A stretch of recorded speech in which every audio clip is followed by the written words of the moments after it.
Okay, yeah, we just got our submarine. We're at Port Carnelian still. We got a bunch of mushroom wine, so we need to head up to Vinderbite, but we need to buy a bit more mushroom wine first. And we failed to pan for sapphires because a tiger speculated about our nutritional content threateningly. Okay, yep, I think that pretty much covers everything. So let's see. Our hold is pretty much full. But if we're going to go back towards London anyway, and we may as well go, if we're going to go to Vinderbite, we may as well go all the way to Wither and try to get Salt's attention for the Salt Lions. Yeah, okay. So we're going to be going up this coast anyway. I was planning to go out here and explore, but, you know, sidetrack to the sidetrack to the sidetrack. And we also need to get to Port Cecil at some point. Well, alternatively, instead of going all the way back up this coast where we've already gotten most of the port reports and things, we could go out to Port Cecil, pick up the reports of Nuncio and Polythyreme on the way, and then from there, go to London. I mean, it's a little longer, but we'll be getting more port reports and we'll be getting rid of this passenger that is taking a spot in our hold. Yeah, okay, we're gonna do that. We could check out the Reef of Roses, actually, since that's likely a spot that...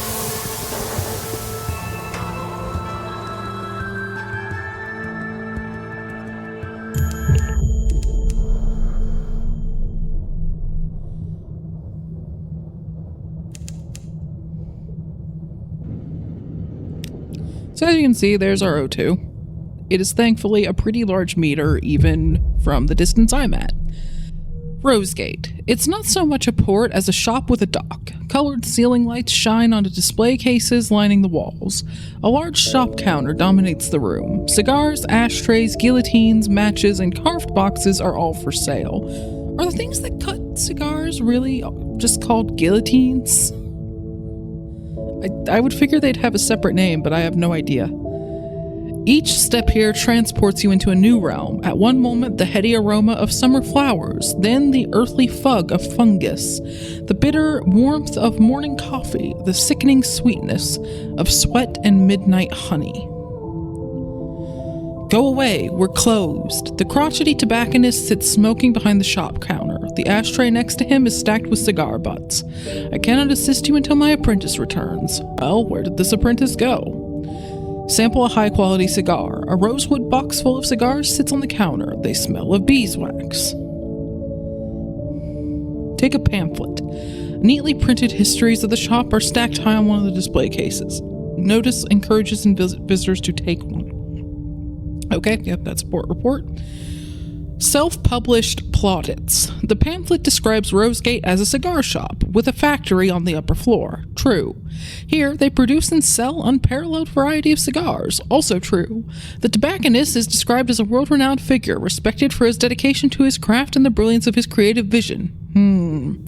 The pamphlet boasts that his genius will forever alter the tobacconist's art. Well, that remains to be proven. Really hope YouTube doesn't decide to get grumpy about this. I may cut parts of it, sadly. Irritating considering some of the ads that I see on YouTube, but you know. Anyway, let's ask him where his apprentice went. I sent him on an errand. He just had to collect a parcel from... where was it? Either the Empire of Hands or the Tomb Colonies. That's all. Those are two very different places, dude. He sits up and stretches. His joints crack loudly. I have very important work, and I can't continue it without him. Please, unless you've news of the boy, leave me be. Alright, well, we'll probably eventually go... We're probably going to head to the Tomb Colonies pretty soon. I was planning to visit the Empire of Hands, but...